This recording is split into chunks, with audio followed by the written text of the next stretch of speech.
Não, gente, peraí, grava do começo! Nossa, melou todo aqui. Isso vai ser a nossa intro, tá bom? Ele gritando do começo e aí você começa a música, pode cantar. Calma aí. Corta aí, começa.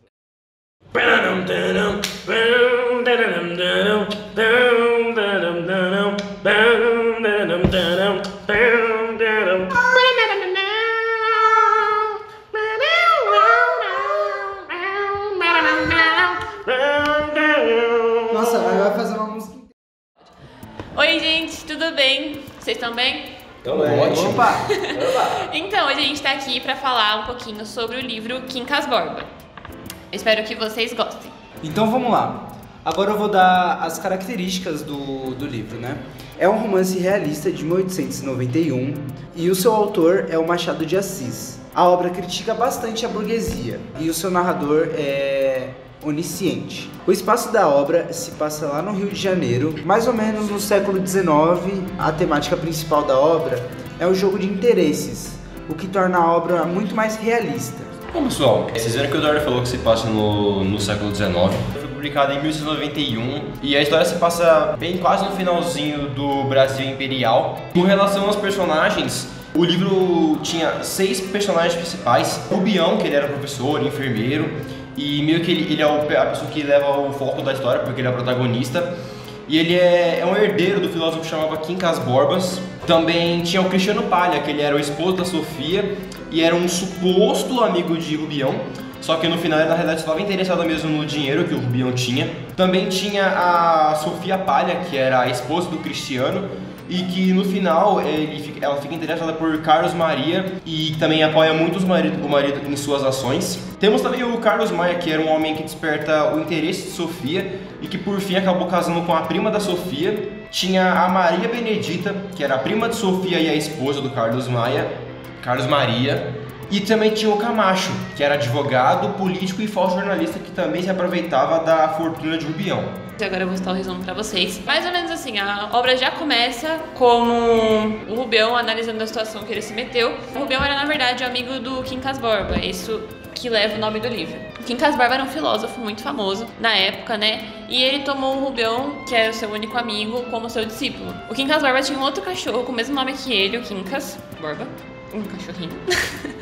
E aí o Quincas tinha a seguinte filosofia do humanitas, né? E nessa filosofia ele levava como exemplo o lema "Ao vencedor as batatas", que ele basicamente contava a história de 2 tribos que lutavam por um campo de batatas. E aí ele fala o seguinte lema: "Ao vencedor as batatas e ao vencido ódio a compaixão". Esse lema se deixa bem claro ao longo do enredo do livro, já que pela história de Rubião a gente acompanha e no final é realmente isso que acontece. O Rubião, como ele era o único amigo do Quincas, ele acaba herdando toda a fortuna que o Quincas tinha, com a condição de cuidar do cachorro do Quincas Borba, né?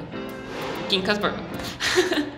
Ele conhece muitas pessoas nesse meio, porque ele começa a adquirir riquezas e tudo mais. Ele conhece o casal Palha, que é o Cristiano e a Sofia Palha, que o Victor já citou. Ele conhece esse casal que supostamente seria um casal de amigos, mas o Cristiano logo percebe que ele tem um dinheiro. E é uma característica muito marcante do Machado de Assis, retratar as coisas com o realismo da época, né? Mostrar o interesse nas relações, principalmente as relações da burguesia. Ele conhece o casal Palha e o casal Palha acaba levando ele para um caminho de interesse, começa a usar a casa dele para fazer festas e criar relações com outros políticos, né? O Rubião até acaba abrindo um jornal com um amigo dele, o Camacho, que era um político forte na época. Ele acaba abrindo um jornal, administrando o jornal, e o Cristiano vira o sócio dele, mas o Cristiano se aproveita muito disso e acaba meio que extorquindo o Rubião. Nesse meio tempo, o Rubião também se apaixona pela Sofia, que é a mulher do Cristiano Palha. Ele não só se apaixona, ele cria uma obsessão por ela, e com essa obsessão ele acaba enlouquecendo aos poucos, né? E ele vai perdendo a cabeça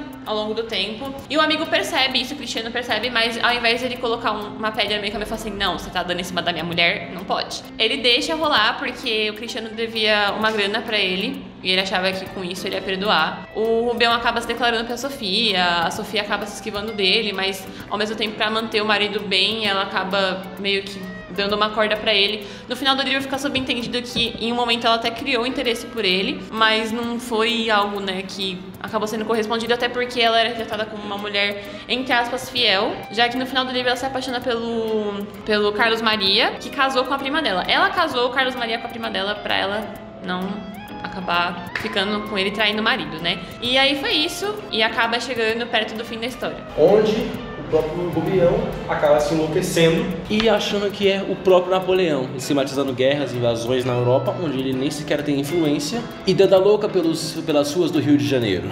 e durante essa loucura acaba gastando toda a sua fortuna em coisas fúteis e após toda essa confusão ele volta para sua cidade Barbacena, em Minas Gerais, junto com o cão, onde ele grita o lema de Humanitas ao vencedor, as batatas. E após um tempo ele acaba morrendo e 3 dias depois o cão Quincas Borba também vem a falecer.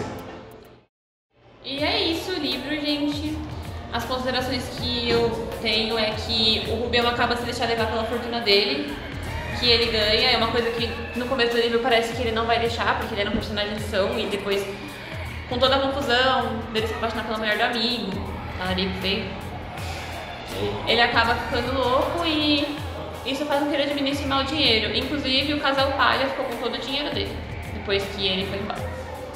Eu também acrescentaria que, tipo, a gente tem que dar, tipo, uma certa atenção pra família Palha, porque é meio que uma coisa que a gente vê na vida real, pessoas se passarem supostamente por amigos de vocês, ou amigos seus, supostamente pela relação, mas na verdade apenas você está interessado no que você, nos seus bens, ou o que você pode oferecer a eles.